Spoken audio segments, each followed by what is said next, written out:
What is up? What's good, y'all? My name is Darcy. This is the episode of Off the Dome. And here we speak off the dome. I really don't prepare as much as I should for these videos, but I think sometimes it's important for us to show up in our most authentic selves. Sometimes it's important for us to not always have a plan. Sometimes it's important to go into the unknown. And that's what I like to do in this episode. That's what I like to do in these shows, in these episodes, because we have a lot of knowledge, and a lot of times these days we always looking at other people comparing ChatGPT, the internet.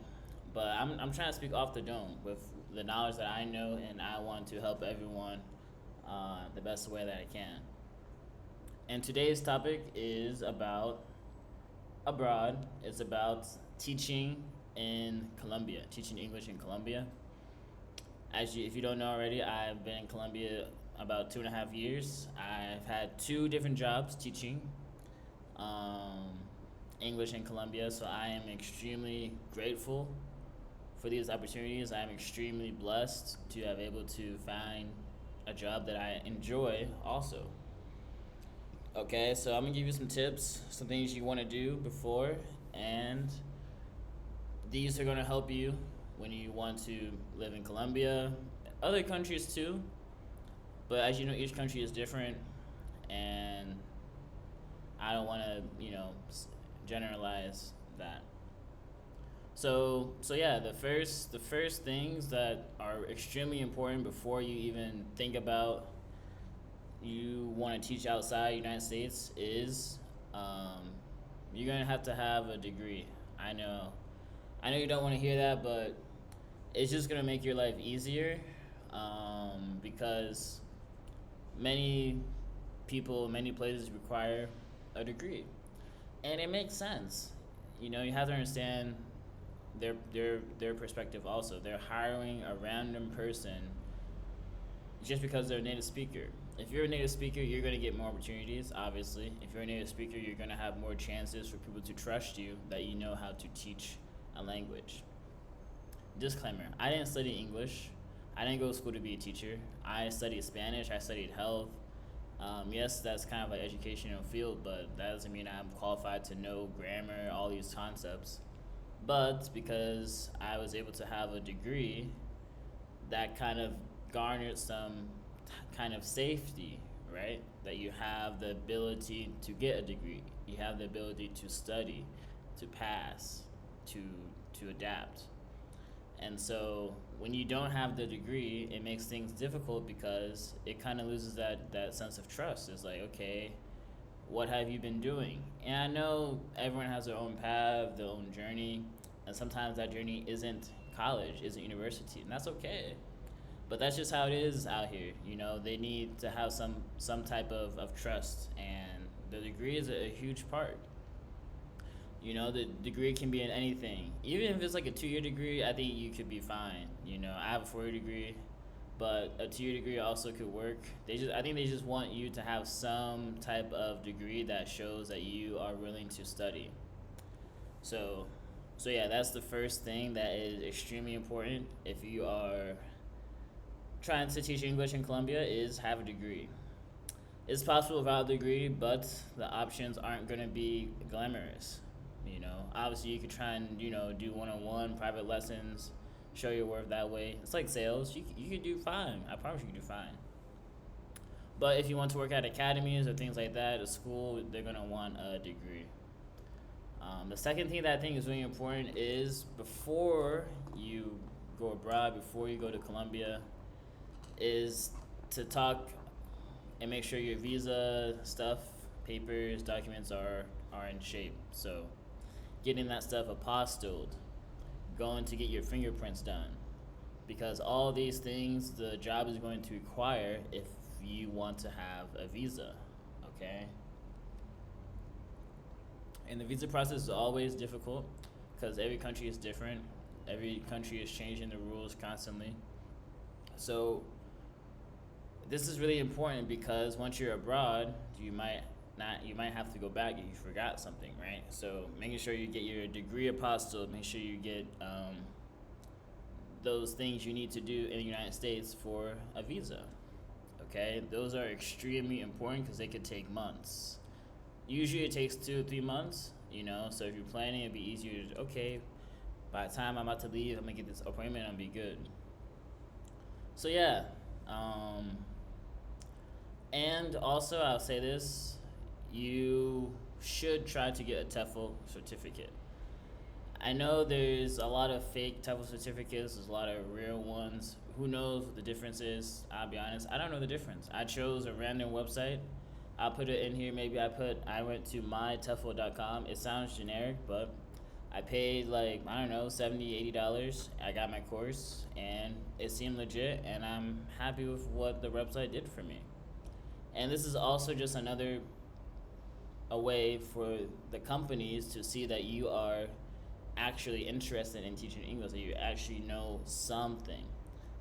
We could hire a native speaker, but who knows if they actually can teach English? We can hire Darcy, but what, just because he speaks the language, people need to learn how to adapt to people, how to teach people, how to get their interests.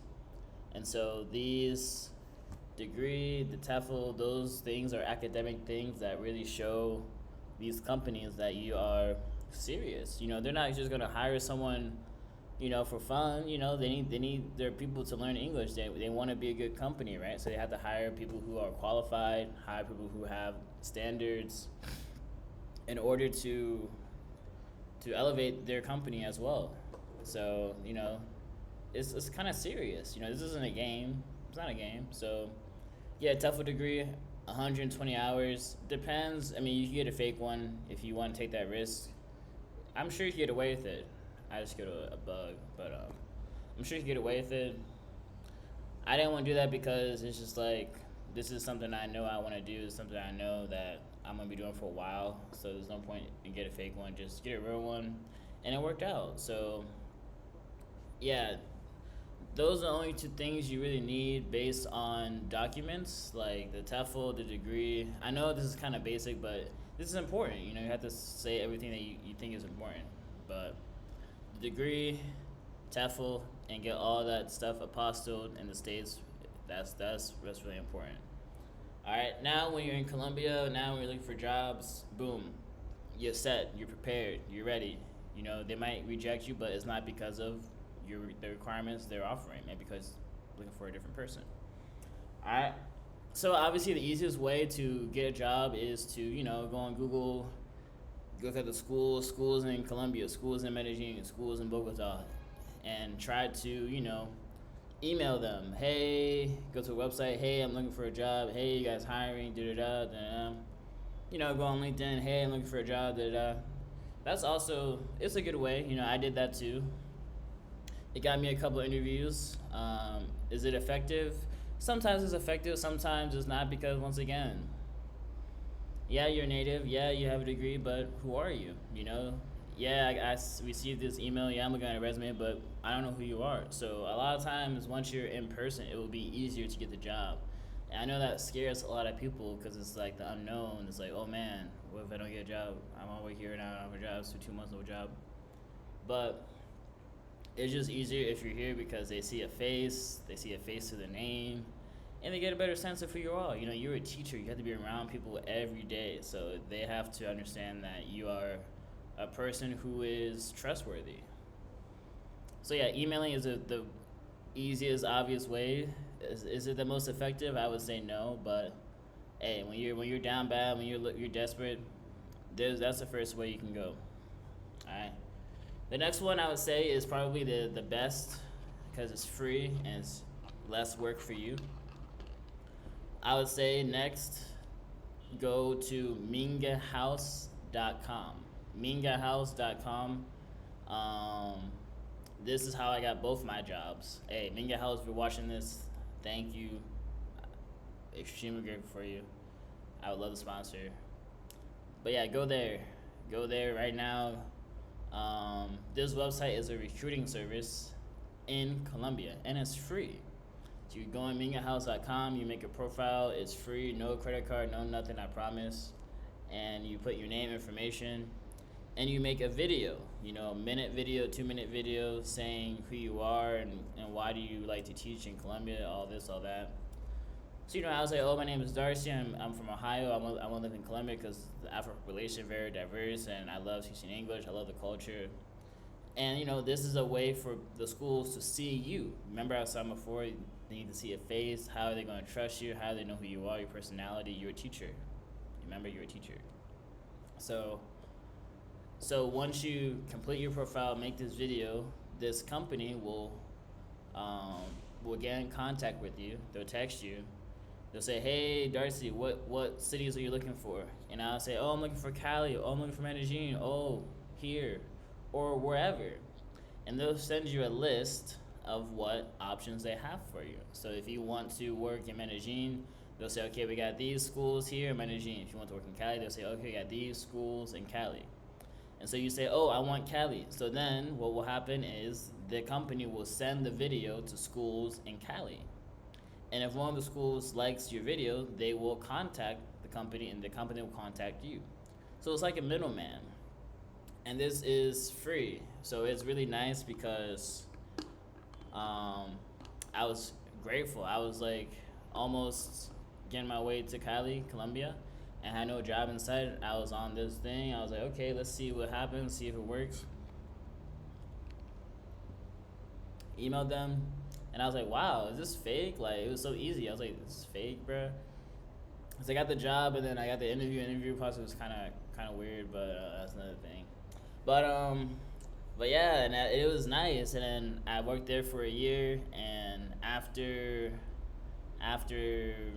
that year, I was like, okay, another job, cause I needed more money, bro. The job was good, but I needed more money. So I looked for another job, found another job, do this same company, and I got like a better job, and still in Cali. So I would say this is probably the best thing to do in Colombia because they have many options all over Colombia. Sometimes in the bigger cities, it's not going to be as good as an option because no one wants to go to the smaller cities. So if you really are just looking to get out, try a small city first. They pay really well. You go to Pereira, all these small cities in Colombia, they pay better than the bigger cities because no one wants to go there. And the small cities aren't the best, kind of boring.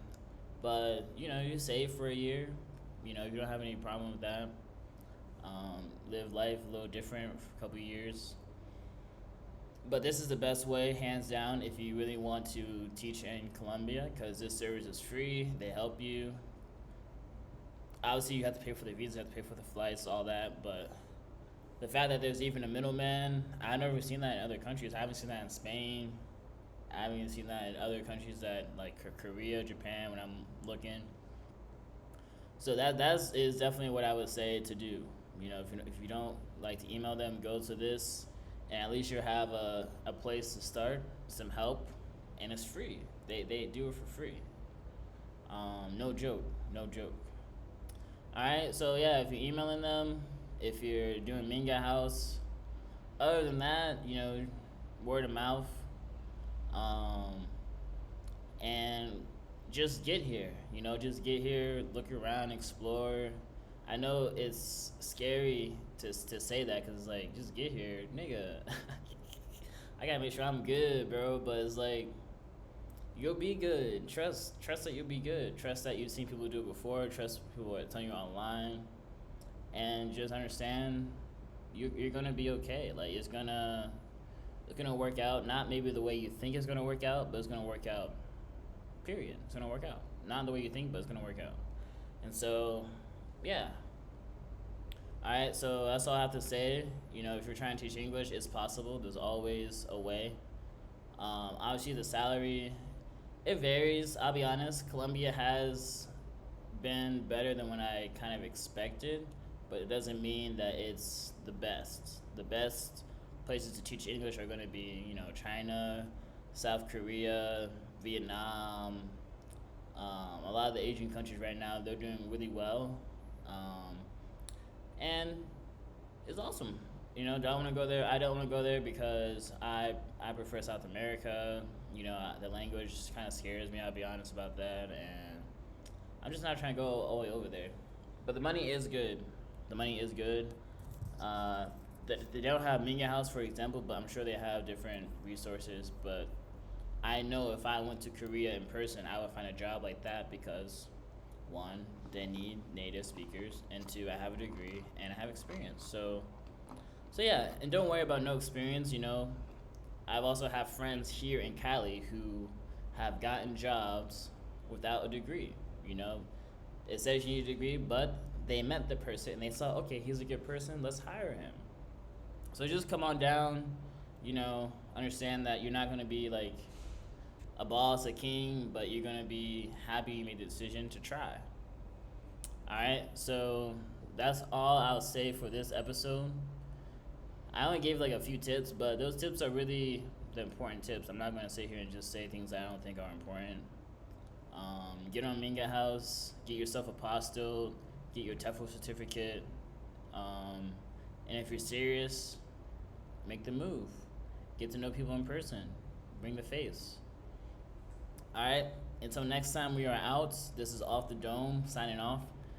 Thank you for watching. Please like, comment, subscribe. Do you like this video? Are you teaching Are you teaching English in Colombia? Are you already in Colombia? Are you in Cali? What's up, man? Let me know. All right, we out.